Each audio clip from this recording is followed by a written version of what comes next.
Performance में यहाँ पर काफ़ी अच्छी इम्प्रूवमेंट हुई है। अब मैं यहाँ पर काफ़ी आसानी से इस लैपटॉप को इस्तेमाल कर सकता हूँ। किसी भी टाइप का कोई हैंग लैग देखने को नहीं मिल रहा है। मैं मल्टीपल फाइल्स को खोल रहा हूँ, मल्टीपल एप्लीकेशंस को ओपन कर रहा हूँ, सब कुछ आराम से दोस्तों इस लैपटॉप पर चल रहा है।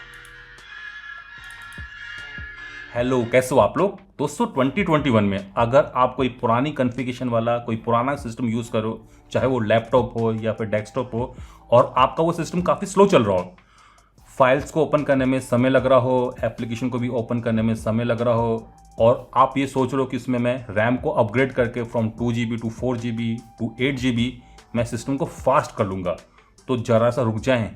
क्यों? क्योंकि आज दोस्तों मैं आपके लिए एक ऐसी सिस्टम लेके आऊँ जो कि काफ़ी पुराना सिस्टम है। इसमें इंटेल का एटम CPU है, क्लॉक्ड एट 1.6 GHz और 1 GB की DDR3 रैम है। तो क्या मैं इस सिस्टम में रैम को अपग्रेड करके इसको फास्ट कर सकता हूँ? चलिए मैं आपको सबसे पहले इसकी परफॉर्मेंस को दिखाता हूँ। क्रोम को मैंने ओपन कर दिया है, but till it is note open, समय लग रहा है। चलिए PDF को बंद कर देते हैं।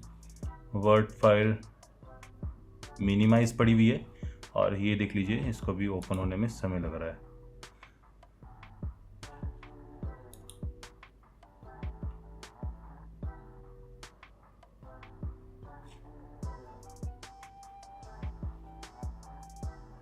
आप इस सिस्टम में काम कर सकते हो, बट पेशेंस चाहिए होगा।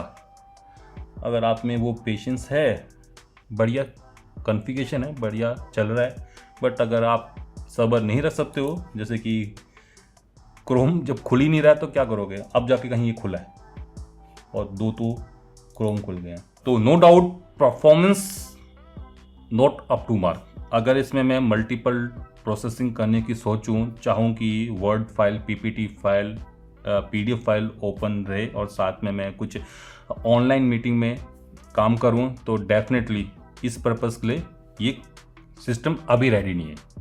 तो क्या दोस्तों मैं इसमें रैम को अपग्रेड करके इस सिस्टम को फास्ट कर सकता हूं? दोस्तों नो डाउट, अगर आप रैम को अपग्रेड कर दो सिस्टम फास्ट होगा, बट दोस्तों ये इतना भी फास्ट नहीं होगा कि आप इसमें स्मूथली काम कर पाओ।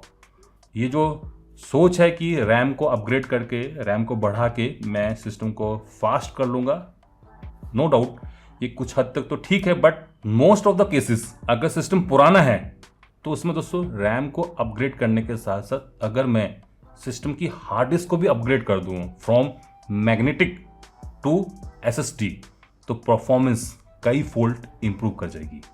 तो आज दोस्तों मैं आपको दिखाने जा रहा हूँ कि अगर मैं इस सिस्टम में एक SSD को इंस्टॉल कर दूं तो परफॉर्मेंस में कितना मुझे इंप्रूवमेंट मिलता है। मैं यहाँ पर क्रूशियल की इस BX 500 का इस्तेमाल करने जा रहा हूँ। ये 120 GB की 2.5 इंच की सॉलिड स्टेट ड्राइव है। ये कुछ इस टाइप के पैकेज में आती है। चलिए इसको अनबॉक्स करते हैं। तो ये है दोस्तों हार्ड डिस्क। चलिए मैं पहले हार्ड डिस्क को क्लोन कर लेता हूं और फिर आपको बताता हूं। मैं इस सिस्टम को अभी बंद कर देता हूं। इसके अंदर की जो हार्ड डिस्क है उसको निकाल के उसका डाटा क्लोन कर देता हूं इन दिस न्यू SSD। और यहाँ पर है इसकी हार्ड डिस्क। चलिए इस हार्ड डिस्क को निकालते हैं और इसका सारा डाटा क्लोन करते हैं इस नई SSD में। तो SSD को मैं कनेक्ट कर देता हूं with the help of this adapter, और हार्ड डिस्क को कनेक्ट करने के लिए मैं यूज़ कर रहा हूँ एक SSD इंक्लोजर का।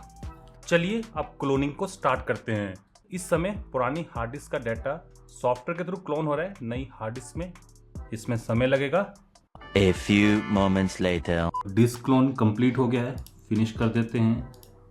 पुरानी मैग्नेटिक हार्ड डिस्क का डाटा मैंने कॉपी कर दिया है इस नई SSD में। चलिए अब इसको लगाते हैं, बैटरी को भी लगा देते हैं। चलिए अब इसको ऑन करते हैं। ये फर्स्ट बूट है, थोड़ा सा स्लो रहेगा, but once it get settled page file बन जाएगी, तो उसके बाद नो डाउट परफॉर्मेंस में मुझे काफ़ी इम्प्रूवमेंट मिलेगी। चलिए इसको बूट करते हैं। आप देख लीजिए ये इसका करंट बूट टाइम है।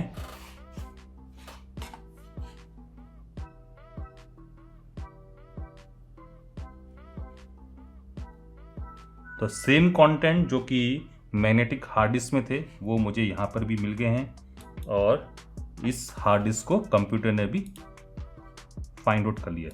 अब अगर मैं वर्ड फाइल को खोलता हूँ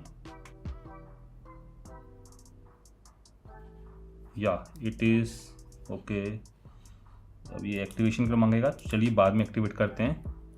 तो ये इस समय वर्ड फाइल चल रही है। पैरेलली अगर मैं एक्रोबैट को खोल दूँ तो ये भी आराम से चल जा रहा है, और अगर मैं क्रोम को खोलूँ तो नो डाउट ये भी मुझे आराम से as compare to magnetic disk 1 ये भी आराम से ओपन हो जाएगा।